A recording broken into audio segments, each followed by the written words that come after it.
हर हर महादेव। दोस्तों, कुछ कार्य ऐसे भी होते हैं जिन्हें हमें गुप्त रूप से ही करना चाहिए, जैसे भोजन, भजन, फ्यूचर की योजनाएं बनाना आदि। जो कार्य हम गुप्त रूप से करते हैं, यदि वही कार्य हम प्रकट रूप से करें तो हमें उन कार्यों में उतनी सफलता मिल ही नहीं पाती जितनी गुप्त रूप से कार्य करने में मिलती है। इसलिए हमें अपने महत्वपूर्ण कार्य गुप्त रूप से ही निपटा लेने चाहिए। जैसे हमें भोजन एकांत और शांत जगह पर करना चाहिए, ठीक वैसे ही हमें भजन जप तप एकांत में ही करना चाहिए। या हम बात कर रहे हैं माँ के गुप्त नवरात्रों की। वैसे तो मुख्य रूप से साल में 2 बार ही नवरात्रे आते हैं, चैत्र नवरात्रे और श्राद्धीय नवरात्रे। लेकिन इसके अलावा भी 2 बार गुप्त नवरात्रे आते हैं, यानी साल में कुल 4 बार नवरात्रे आते हैं, जिसमें हम भजन तप जप करके अपनी मनचाही इच्छाओं की पूर्ति कर सकते हैं। इस बार गुप्त नवरात्रे 22 जनवरी 2023 दिन रविवार से शुरू हो रहे हैं। वैसे तो इन नवरात्रों में भी माँ के 9 रूपों की ही पूजा की जाती है।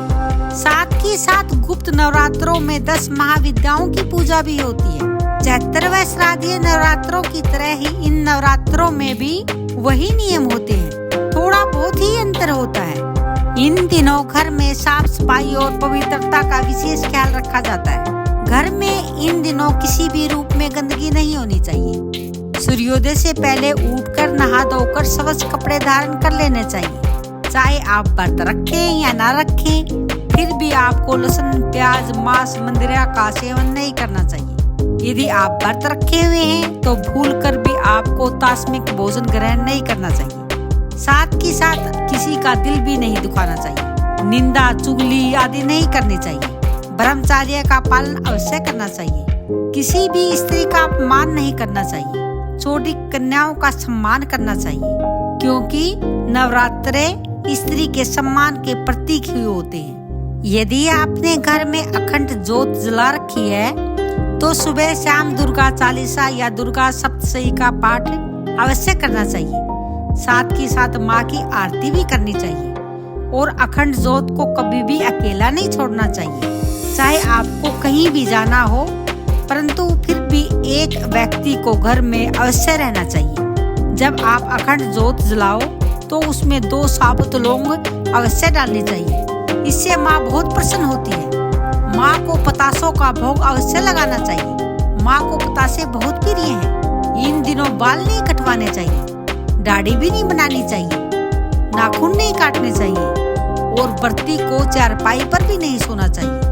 वह पूजा स्थल के पास धरती पर बिछौना बिछाकर सो सकता है। गुप्त नवरात्रों में लोग गुप्त साधनाएं, तंत्र विद्या आदि सीखते हैं और करते भी हैं, लेकिन इसके बारे में किसी को कुछ नहीं बताते। सब कुछ गुप्त ही रहता है।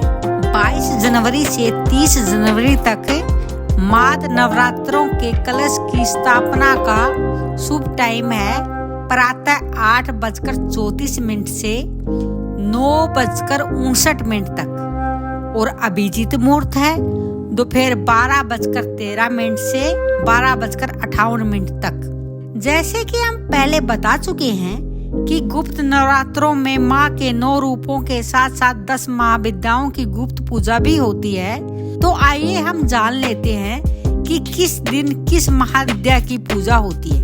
22 जनवरी 2023 रविवार को माँ कालिका की पूजा की जाती है।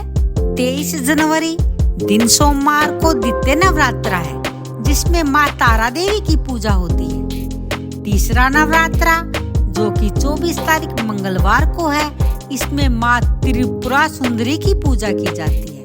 चौथा नवरात्रा 25 जनवरी बुधवार को है, इसमें माँ छिन्नमस्तिका की पूजा की जाती है। 5वां नवरात्रा 26 जनवरी दिन गुरुवार को है, जिसमें माँ त्रिपुर भैरवी की पूजा की जाती है। 6ठा नवरात्रा 27 जनवरी दिन शुक्रवार को है, इसमें माँ धूमावती की पूजा की जाती है। 7वां नवरात्रा 28 जनवरी दिन शनिवार को है, इसमें माँ के बंगलामुखी रूप की पूजा होती है।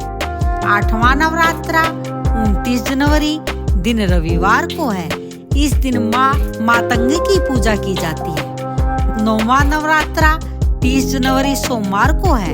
इसमें माँ कमला देवी की पूजा की जाती है। इसी श्रृंखला में माँ ग्राम देवी, शीतला देवी की पूजा आराधना करना भी काफी शुभ होता है। इन दिनों हम पूरे विधि विधान से व्रत रखकर और नियमों का पालन करके माँ को प्रसन्न करके सारी पूजा आराधना को गुप्त रखकर मन वांछित फल प्राप्त कर सकते हैं। इस तरह दोस्तों आप भी माँ को प्रसन्न करिए और मन इच्छित फल की प्राप्ति कर लीजिए। इसी के साथ दोस्तों आप खुश रहें, स्वस्थ रहें, मस्त रहें और बोलते रहें हर हर महादेव।